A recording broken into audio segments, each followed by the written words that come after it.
Right Hemakumar గారు, yes freeze అయినట్టుంది, మళ్ళీ మాట్లాడదాం.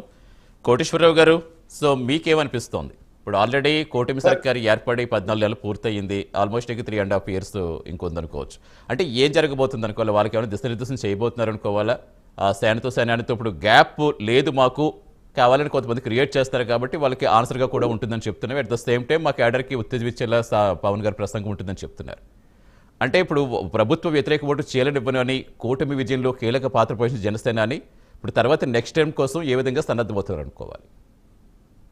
ప్రత్యక్ష గారు, గడిచినటువంటి 14 నెలలు అంటే ఎన్నికలకు ముందు, ఎన్నికల తర్వాత అని మనం 2 భాగాలుగా జరుగుతున్నటువంటి పరిణామాలను చూసినప్పుడు, సరే జనసేన ప్రతినిధి కావచ్చు, నాయకులు కావచ్చు, వాళ్ళ మీద వచ్చినటువంటి విమర్శలని అంగీకరించినా అంగీకరించకపోయినా నాయకుల మధ్య అదేవిధంగా దిగువ స్థాయి కార్యకర్తల మధ్య గ్యాప్ వచ్చిన మాట వాస్తవం.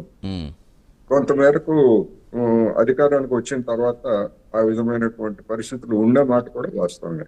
అయినప్పటికీ జనసేనాని మీద ఎన్నికలకు ముందు కార్యకర్తలకు ఉన్నటువంటి భ్రమలు కావచ్చు, లేకపోతే విశ్వాసం కావచ్చు, దాంతో పోల్చినప్పుడు తరువాత జరుగుతున్నటువంటి పరిణామాలతో సహజంగానే అసంతృప్తి వెల్లడవుతుంది. ఇప్పుడు జనసేనలో అదే జరుగుతుంది అనేటువంటిది నా అభిప్రాయం. రెండో వైపు ప్రభుత్వంలో లేదా తెలుగుదేశం పార్టీతో సంబంధాల విషయంలో కూడా ఎన్నికలకు ముందున్నటువంటి పరిస్థితి, తర్వాత అధికారంలోకి వచ్చినటువంటి పరిస్థితిలో చాలా తేడా కనిపిస్తా ఉందనేది కూడా నాకు అనిపిస్తా ఉంది.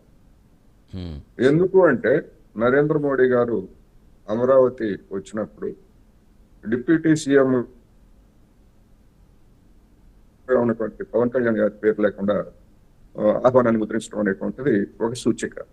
అంటే ఇక్కడ ఒక అభిప్రాయం ఏంటంటే, మీ స్థానం ఏమిటో మీరు గుర్తించండి అనేటువంటిది దానిలో సందేశంలో ఉందనేది నా అభిప్రాయం.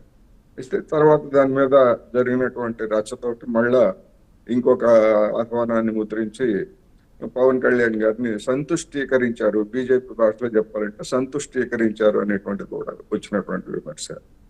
కానీ గత కొద్ది నెలలుగా మరి పవన్ కళ్యాణ్ గారు సినిమాల మీద కేంద్రీకరించి మౌనంగా ఉన్నారా, లేకపోతే ఇతరతర వ్యూహాత్మకంగా మౌనంగా ఉన్నారా అనేటువంటిది తెలియదు. కానీ డిప్యూటీ సీఎం గా పదవి బాధ్యతలు స్వీకరించినప్పుడు చేసినటువంటి హడావుడి లేదా చేసినటువంటి ప్రకటనలు కానీ, ఆ తర్వాత జరుగుతున్నటువంటి పరిణామాల మీద ఆయన చాలా మౌనంగా ఉన్నారనేది మనకి కనిపిస్తాం.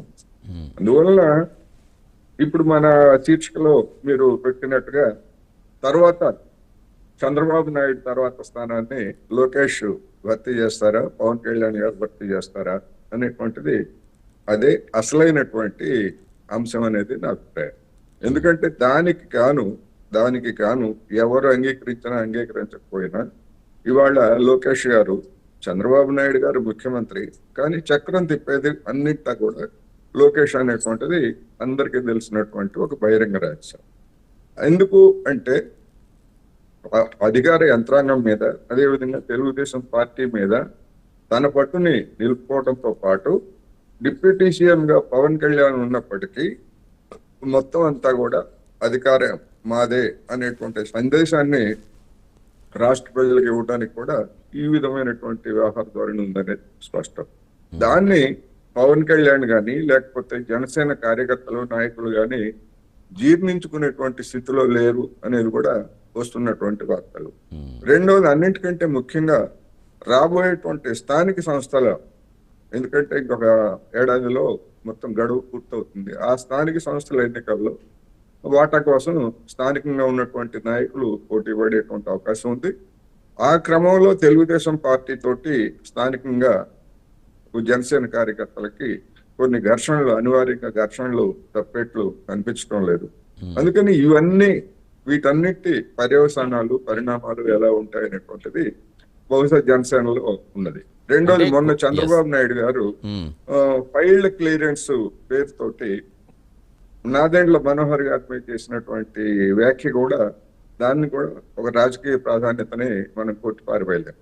నేను చేస్తున్న దానికి ఆయన చేస్తున్న దానికి అని చెప్పేసి కంపారిజన్ తెచ్చారు. కానీ ఆ సందర్భంలో ఎక్కడ డిప్యూటీ సీఎం పవన్ కళ్యాణ్ గారి ఫైళ్ల యొక్క క్లియరెన్స్ గురించి చెప్పలేదు. అందుకని సందర్భం వచ్చినప్పుడల్లా సెటైర్లు వేయటమా లేకపోతే పరోక్షంగా విమర్శలు అనేటువంటిది ఏమైనప్పటికీ ఒక గ్యాప్ అయితే ఉన్నదనేది నా అభిప్రాయం. అంటే కోటేశ్వరరావు గారు, ఇప్పుడు ఒక పార్టీ అధికారంలో ఉంటేనే అంతర్గత సమస్యలు, అంతర్గత ఇబ్బందులు, నాయకుల మధ్య సమన్వయం లేకుండా ఇలాంటి చూస్తూ ఉంటాం. ఇన్ని పార్టీల సమన్వయంతో కూటమి సర్కారు ఒక ఏర్పడిన తర్వాత అంటే కొన్ని రావట్లేదు అంటే అనడం కూడా సబబు కాదేమో, ఖచ్చితంగా వస్తాయని చెప్పుకున్నా ఇక్కడ రాష్ట్రాభివృద్ధి ముఖ్యం అని జనసేన పార్టీ 2014లో చూస్తాం. కేవలం సపోర్ట్ ఇస్తాం, పోటీ చేయమని చెప్పారు. 2019లో ఓడిపోయారు. అయినప్పటికీ ఎక్కడ తగ్గకుండా వాళ్ళ ప్రస్థానం కొనసాగించుకుంటారు. ఇక్కడ అధికారం ముఖ్యం కాదు, రాష్ట్రం ఆల్రెడీ కొత్తగా రాష్ట్రం 11 ఏళ్ళు పూర్తయిన ఇంకా దస్తాదేశాలు లేకుండా ఉన్న అభివృద్ధి ముఖ్యం అని ఒక ఎజెండాతో వెళుతున్న జనసేనాని ఆ ప్రస్థానం మీకు అసలు ఎలా అనిపిస్తోంది? అంటే ఈ గ్యాప్స్ పూరించే విధంగా గ్యాప్స్ లేవు, కొంతమంది క్రియేట్ చేస్తారని పదే చెప్తున్నారు. మేము సర్దుకుంటాం, మీకు అనవసరమైన విషయాలు ఇవన్నీ అని కూడా చెప్పుకుంటూ వస్తున్న నేపథ్యంలో రాష్ట్రాభివృద్ధి ప్రధాన అజెండాగా ముందుకెళ్తున్నారు అనుకోవాలా? ఇప్పుడు మీరు చెప్పినట్టుగా కొన్ని ఆ గ్యాప్స్ ఉన్నాయి కాబట్టి ఆ గ్యాప్స్ని పూరించే దిశగా ఫైట్ చేస్తారనుకోవచ్చు. ఇప్పుడు మన జనసేన ప్రతినిధి మా మీద దుష్ప్రచారం చేస్తున్నారు, వాటిని అవేమీ లేవు అని చెప్పడానికే ఈ సమావేశం అని చెప్పేసి చెప్పారు. అదేవిధంగా మీరు కూడా గ్యాప్ అనేటువంటి పదజాలాన్ని ఉపయోగించారు. మరి ఏమి నిప్పు లేకుండా పొగరాదు అనేటువంటిది అందరికీ తెలిసినటువంటి సత్యం. అందువల్ల ఇక్కడ సమస్య అదే.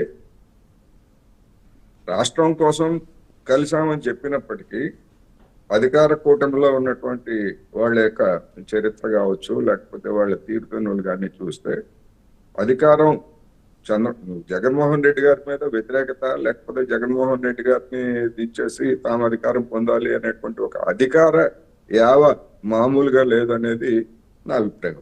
ఆ అధికార యావ ఉన్నటువంటి వాళ్ళు అధికారం కోసం ఆ విధమైనటువంటి పొత్తులు. అందుకే కదా ఇప్పుడు వాళ్ళ మీద వచ్చినటువంటి విమర్శలు ఏమిటి ఆ కూటమి మీద ఎన్నికలప్పుడే?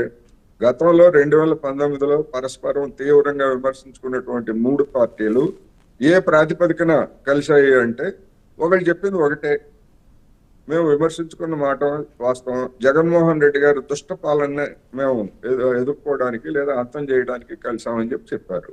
అంతే తప్ప మరొకటి వాళ్ళు చెప్పింది కాదు. మరి దుష్ట పాలన అంతం చేశారు. అంతం చేసిన తర్వాత అధికారాన్ని పంచుకునే దగ్గర మరి సహజంగానే సమస్యలు వస్తున్నాయి కదా. వీళ్ళెవరు అధికారానికి మేము అధికారం లేకపోయినా మేము ఉంటాము అని ఎక్కడ మడిగట్టుకున్నటువంటి వాళ్ళు ఎవరు కాదు. ఈ 3 పార్టీలకు చెందినటువంటి వాళ్ళు ఇవాళ మొత్తంగా దేశంలో వివిధ రాష్ట్రాల్లో చూసినప్పుడు అధికారం కోసం లేదా మంత్రి పదవుల కోసం లేదా నామినేటెడ్ పోస్టుల కోసం వీళ్ళందరూ పోటీ పడుతున్నటువంటి తీరు మనం చూస్తున్నప్పుడు జనసేన దానికి అతీతంగా లేదా తెలుగుదేశం పార్టీ బీజేపీ అతీతంగా ఉంటుందని ఎలా అనుకోగలం అనేది నా ప్రశ్న. అడుగుదాం, హేమకర్ గారిని అడుగుదాం, దానికి ఆన్సర్ అడుగుదాం. రామారావు గారు గుడ్ మార్నింగ్ అండి. Good morning sir. మీకేమనిపిస్తుంది సేనతో సేనాని సమావేశాలకు సంబంధించి అసలు మీ పార్టీ జరుగుతున్న చర్చ ఏంటి? దీనికి పెద్ద చర్చ ఏముందండి, జనసేన పార్టీ అంతర్గత విషయం. వాళ్ళు పార్టీ సమావేశాలు పెట్టుకుంటారు, లేకుంటే సందర్భానుసారంగా వాళ్ళు డిఫెన్స్ లో పడినప్పుడు దాన్ని ఎఫెన్స్ గా చూపించే ప్రయత్నమే తప్ప మరొకటి కాదు. ఎందుకంటే పాలన అనేది సంవత్సర కాలంగా జనసేన ఉప ముఖ్యమంత్రి పదవి మరియు మంత్రి పదవులు తీసుకుని ఈ యొక్క ఆంధ్రప్రదేశ్ రాష్ట్ర ప్రభుత్వంలో భాగస్వామిగా ఉన్నది. అయితే వీళ్ళు గతంలో ఎప్పుడు అధికారంలో లేరు. అధికారంలో లేనప్పుడు వీళ్ళు చెప్పినటువంటి మాటలకు, వీళ్ళు చెప్పినటువంటి సూచనలకు ఈ రోజు జరుగుతున్నటువంటి విధానానికి